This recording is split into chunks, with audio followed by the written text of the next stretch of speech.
This program has been brought to you by Alpine Bank. Dedication you can count on and experience you can trust. Alpine Bank, member FDIC.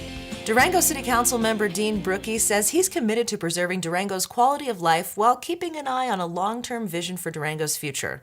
Brookie, a local architect, is the only incumbent seeking a second term in this spring city council election. 4 other candidates will be on the ballot, with Brookie running for 3 open seats. Ballots are due at City Hall by 7 p.m. on Tuesday, April 4th.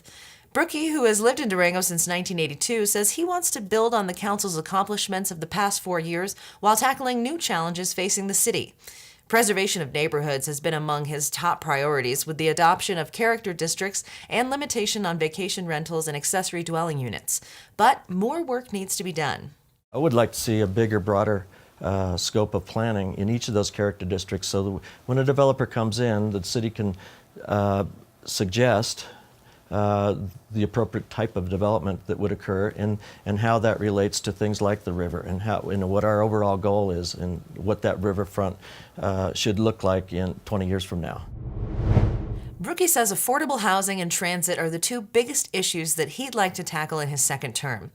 And he'd like to see the half-cent sales tax currently used to retire the debt on the recreation center to pay for those programs when the tax sunsets in 2019.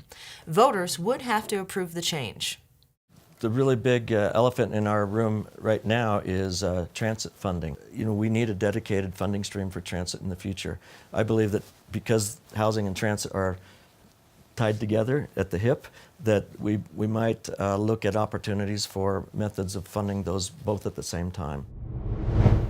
Affordable housing and transit costs are just a few of the funding issues the city faces in the next 20 years, and Brookie says the city needs to develop a larger vision that helps voters understand the need for a series of tax measures and other funding increases to pay for long overdue infrastructure improvements.